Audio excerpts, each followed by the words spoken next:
세계 증시는 빠르게, 우리 증시는 폭넓게 3분 증시입니다. 연합인포맥스 정윤교 기자와 함께합니다. 안녕하십니까? 안녕하십니까? 네, 먼저 지난주 금요일에 있었던 미국 증시 상황부터 정리해 주시죠. 네, 주말 새 뉴욕 증시는 급락하면서 한 주를 끝마쳤습니다. 미국 연방준비제도의 통화정책 불확실성과 인플레이션 우려에 시장 분위기는 차갑게 식었습니다.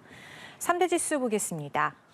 다우 지수는 전장 대비 0.7% 밀렸고요. S&P 500 지수는 전장보다 1.32%, 나스닥 지수는 2.24% 급락하면서 장을 마쳤습니다. 연준 관계자들은 제롬 파월 연준 의장의 금리 인하 신중론에 힘을 실었습니다. 수잔 콜린스 보스턴 연방준비은행 총재는 12월 금리 인하 가능성을 지우지 않을 것이라면서도 데이터를 신중하게 살펴야 한다고 말했고요. 오스틴 굴스비 시카고 연은 총재는 향후 인플레이션이 목표치 2%를 향해 진전을 보이는 한 기준금리는 지금보다 낮을 것이다. 하지만 중립금리에 대한 의견이 일치되지 않으면 금리 인하 속도를 늦추는 게 합리적이다. 이런 발언을 내놨습니다. 연준의 정책 불확실성은 주식시장에 하방 압력을 줬습니다. 네, 말씀하신 것처럼 신규 경제 지표 또한 인플레이션 우려를 키우면서 금리 인하 속도 조절론에 힘을 실었다고요.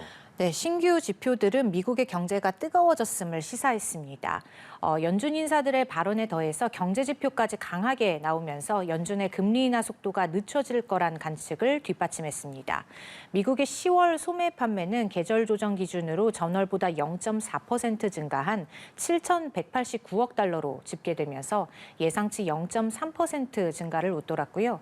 10월 수입 물가도 3개월 만에 상승세로 돌아서면서 인플레이션 불안감을 자극했습니다.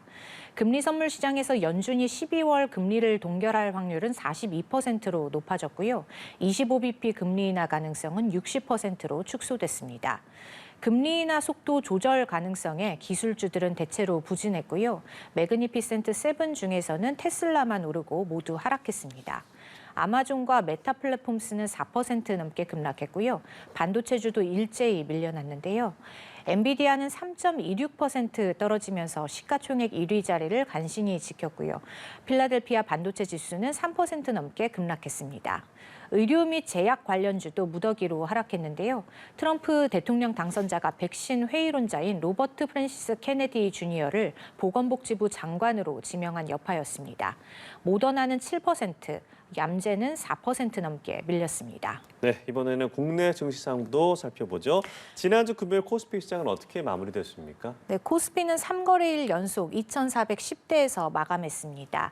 코스피 종가는 전장 대비 0.08% 내린 2,416.86으로 집계됐는데요.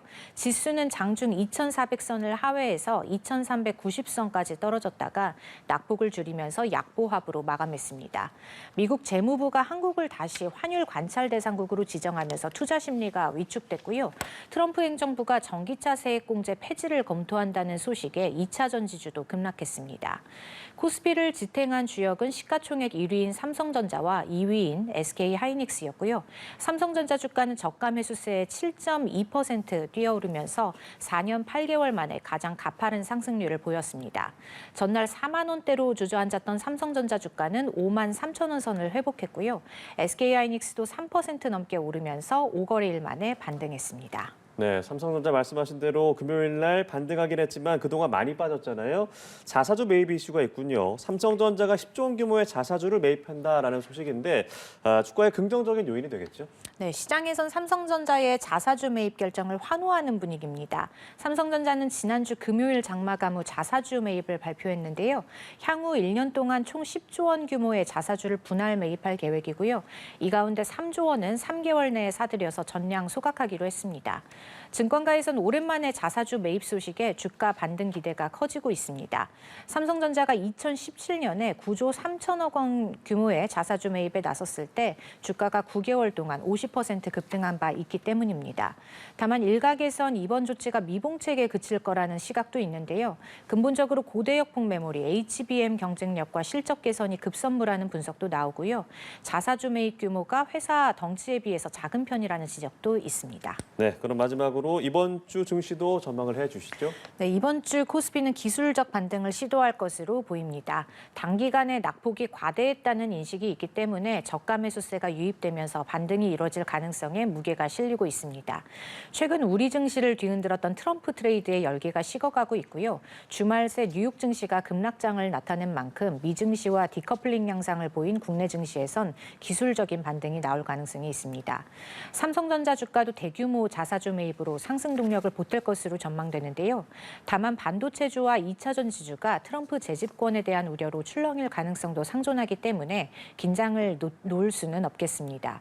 관건은 이번 주 공개될 엔비디아의 실적 발표인데요. 엔비디아의 실적이 어떻게 나오느냐에 따라 국내 반도체주와 전반적인 시장 향방이 결정될 것으로 보입니다.